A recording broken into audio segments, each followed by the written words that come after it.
It's Monday, July 23rd. Let's see here. Let's go ahead and do a little legalities while we're waiting for everybody to sign on. As always, final preparations here.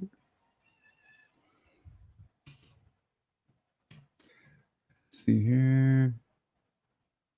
So like always, read the disclaimer. Past performance is no indicator of future performance. We're not registered investment advisors. We're not certified. Always consult a professional.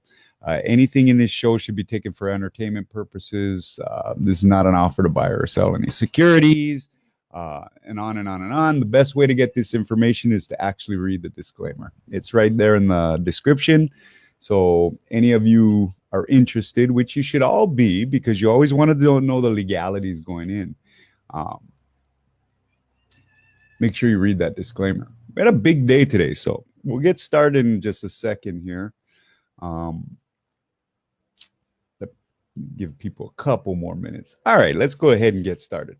So it was a great Monday, right? Monday, July 23rd, 2018. So, you know, it was a big, it's kind of a big news weekend. We'll get into that, but really some things are happening right now that are pretty important. So Google returned earnings today, and they blew out earnings. They were up as high as over $50 a share. Right now, they're up about 3%, about $39. So we also just had Whirlpool release, which Whirlpool missed, and they're down about 7%. Now, the difference is Whirlpool is just, it's a Dow component. So it'll probably affect the Dow a little bit, though. Google, much bigger influence on all the markets. Of course, it affects the S&P, it affects the NASDAQ, and it affects the Dow. So we'll see how this plays out in the morning. But for you tech players, that's a great sign with that Google hit, especially with the rest of the week. We've got Facebook coming up. We've got all kinds of FANG stocks. You know, what we really want to do is put that Netflix earnings behind us, right? And it's kind of well placed the way it happened. It happened at the beginning of earnings season, so we had time to kind of weed it out. It happened close to a Friday, so people had the weekend to kind of get over it. And then it also had Google's earnings today, which really eases the pain on that. Now, we took up a new position today. We were looking to play Google, but any of you option players out there know that those contracts are expensive. And yeah, percentages are all relative. We could buy one or two contracts at $30 as opposed to buying 100 at 30 cents. But we've used a different technique. What we did was we played the Qs. We're already up about 21% on those, and it looks like we're going to have a nice gap in the morning. We'll see how that holds up, though. There's always that big news cycle that could hit it. You know, nothing is for sure until you put it in your pocket. We always remember that. You know, some of the big news today was Nike. Nike came out and put their money where their mouth is, right, on this pay equity thing where, you know, women aren't making as much as men and so on down the line. Nike's putting their money where the mouth is, and they're stepping up to the plate here. And that's kind of important. If you're one of those investors that likes to add that social responsibility to your investing, you know, there's investors like that out there that won't buy companies that are associated with gun sales or things like that. If you're one of those investors, this is actually maybe something you might want to look at. Nike's always known to have very strong liberal values, right? We're not making anything up when we say that, right? And one of them is that income inequality, right? So they're stepping up. They're giving raises to about 7,000 people, and they're changing their bonus program going forward. It'll be an interesting story. So let's keep an eye on it. Nike, you know, as a service, we've made tons of money on Nike. We've had some huge gainers on it, 200-300%.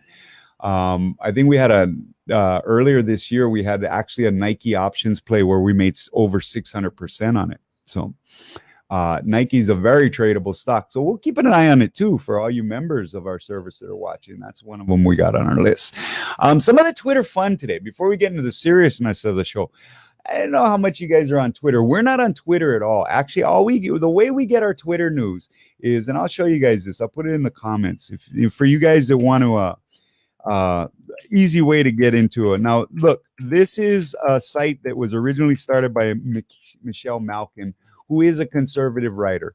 But it's not like that. Okay. You guys go check it out if you want to monitor Twitter, but you don't want to get on Twitter like we do. This is the way to do it. You guys check that out. It's twitchy.com. And all it is they go on the internet, they're editors, and they find the silliest posts and stuff like that. And they kind of put it into a little file for you. That didn't make sense. But anyway, so what we're talking about with Twitter, it's kind of interesting. The New York Daily News today, they cut back about half their staff, and of that cutting back of half their staff, they cut out their social media department. And evidently they forgot to change the password or something, because all of a sudden these rogue tweets started showing up. It's probably the fired social media workers, right? I mean, they're a little messed up. They're probably at the New York Daily News is all old fuddy-duddies anyways. They're probably the social media team's the only ones that know how to use the Twitter account. But anyway, so this started a little, you know what kind of show, a S show. And it just kind of fell apart. And yes, Samuel, Michelle Malkin is probably, if not the best, one of the best political writers out there. Just incredible talent when it comes to articulating and letting you understand. You know, at our service, we always like to take this complex thing called finance and trading and investing and make it very simple. She does that for us too. She's great. So if you guys get a chance to go check out the site, look, if you're liberal, conservative, progressive, communist, I don't care what you are. Yeah, give it a shot, because it is kind of fun. And it was fun to read about that. It's interesting, you know. I mean, social media is so important right now. It really is. Yes, it's misused. Yes, it's sometimes it's more of a thorn in the side than it is a pleasure. But it is very important, you know, and it plays too into our next subject, which is, you know, Trump pissed off Twitter again. It seems like at least once or twice a week we'll get a Trump tweet that'll really upset Twitter. And well, one of the ones he sent out was basically what he said: he's tired of Iran running their mouth, and the next time they do, he's going to smack the shit out of them. So go get him, Trump. As Americans, we support you. Burning flags, death to America, that's been going on way too long. Either we're going to be friends or you're going to shut your mouth. And so we agree with Trump on this. We think he's doing the right thing. Look, these people don't understand anything but bullies. They are bullies, okay? They burn flags. They threaten us. They actually make films. They make propaganda films where they're blowing up New York City, where they're blowing up American cities. So don't kid yourself, okay? These are not people that you should be concerned about their feelings. Now, the people of Iran is a different story. It almost seems, you see in the protests and stuff, it's an oppressive regime, and we always have to remember that. What you hear from the top is not what's beating in the hearts of the people. And it's a very commonplace. It was happening in North Korea. It happens in Iran. It happens in any oppressive country. So that rhetoric that comes out on the top is generally state-sponsored, and it doesn't reflect, like we said, the heartbeat of the people. So when Trump comes out and says that, he's not attacking the people of Iran. He's attacking the leadership, the rogue leadership. So let's support him. Anyways, so look, we've been talking about it all day. We've been, you know, we just came off a play where we had a gold hedge because we had set it up about a month and a half, 2 months ago, and we just let it sit there, and gold just went down. No matter what happened geopolitically, gold just went down. And so there's something gold's telling us. What is it? Who can figure it out?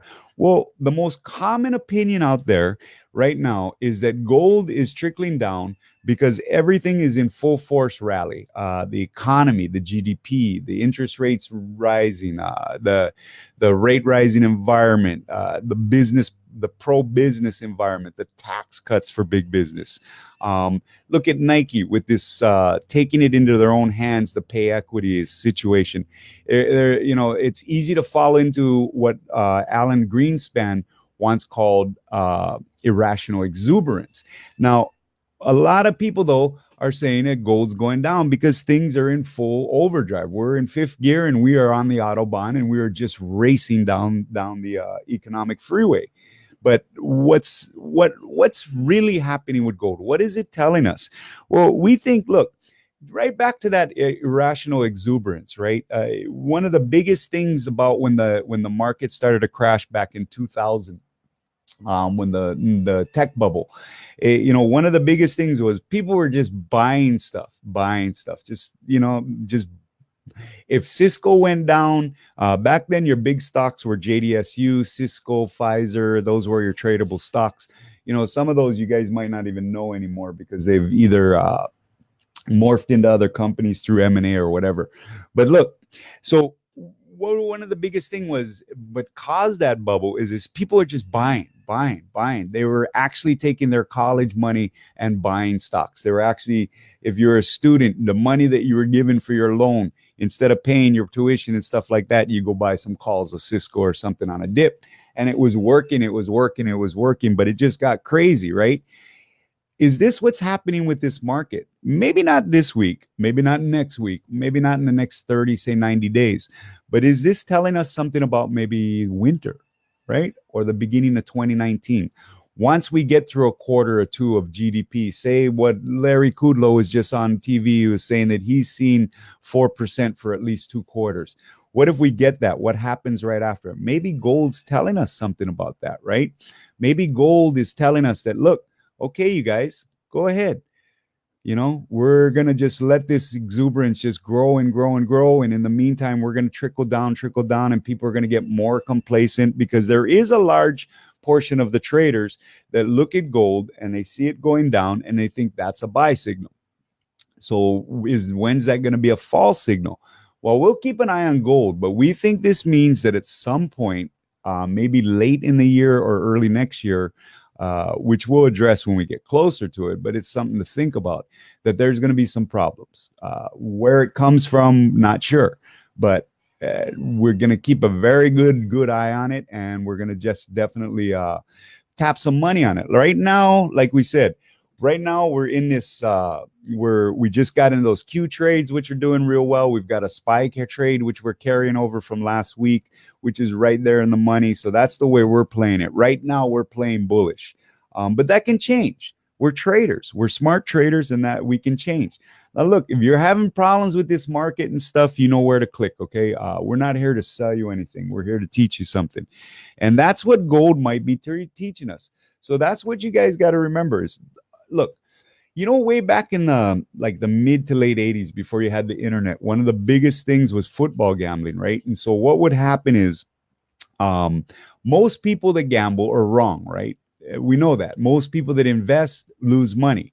So we know that the majority is probably wrong most of the time. So what was used to happen in the mid 80s and late 80s is, Saturday and Sunday be your big gambling day. So people lose money. They come into Monday night. You got one chance Monday night to make your money back. That's Monday Night Football. So you'd open the sports section in the morning on Monday, and it'd just be bars and sports services. Pick these companies that you pay to pick football games for you. And it'd always be that we either win tonight or we guarantee this pick. And I used to have a friend that actually worked in Las Vegas back then. And he used to tell me all these services did back then was they all had a connection to the big casinos, the MGM, whatever it is.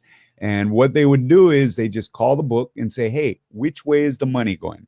Well, if it's going with the, say, Rams plus 12, guess what? They went the other way. Why? Because it was that easy. Most people are wrong. If all the money was going one way, guess what? Probably went the other, right? You go the other, chances are you're going to win. You pick up some customers, blah, blah, blah. Same thing with gold, right? If all these people are betting one way, maybe they're wrong. So just remember that, okay, going forward. It's important to keep your mindset correct. We always talk about that with our members. It's more so before you even make that first trade, building yourself as a successful trader. That is critical. So look, let's get into the quote of the day, because we got a good one. the team was scouring the internet this morning trying to find that perfect quote, because it's been such a nice Monday, right? You know, we got nice little recovery day today, you know, after the Thursday was a little soft. Friday was even softer, and guess what? We came around today and we got this nice little recovery. Then after the market, we got Google blowing out earnings, which, by the way, they bounced back up and they're up almost $50 again. So you get that conference call is probably giving some good information. But, you know, we had a nice day. So we're in the Qs, we're in the spiders. We also opened up a steel trade, not X. We opened up a trade on AKS today. So for you guys out there that are kind of following along and looking for ideas, we got into a little AKS trade today at some really good pricing on a really good strike. So that's the way we're playing it right now. But we were scouring the internet this morning, and the team, I mean, all of us were just trying to find that perfect quote for today. And we just happened to be talking to the office, and this one comes from our Chief Executive Officer, Samuel Levitt. So get ready, gang. Here it comes. Words of wisdom from the top. Building your wealth is an investment, not an expense. I cannot tell you guys how quick and to the point and real life that is. And think about it. When you look at your portfolio, when you go to put $500 in your portfolio, are you looking at it like an expense? Like, oh, I have to take away from something to go into here? Because that's not the way to look at it. What you're doing is you're not taking away from anything. You're putting an investment into a portfolio that's going to grow. Why look at it like an expense? An expense is something you're never going to get back. A car payment, buying a pack of cigarettes, buying a pack of gum, buying whatever you buy. You're never going to get that money back, right? An investment you can get back for the rest of your life. Good investments will return you for the rest of your life.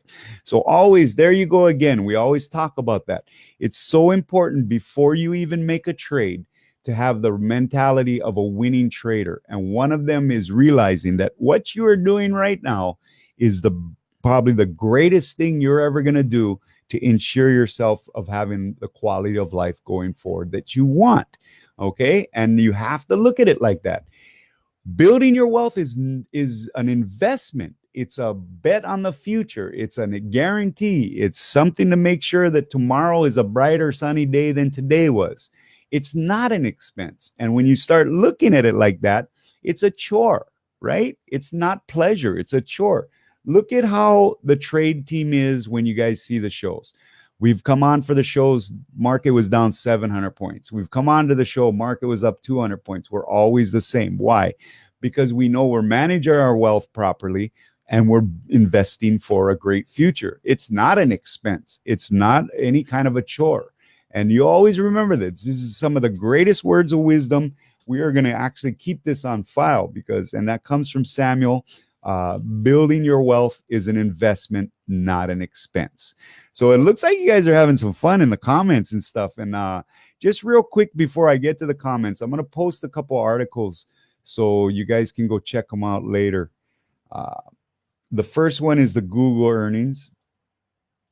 You guys can check that out over at that site. That's just a CNBC link. And then for you guys that want to get into the go read about that daily news that happened, because it was really fun. So if you guys get a chance to, absolutely go check it out. And here's the link to that.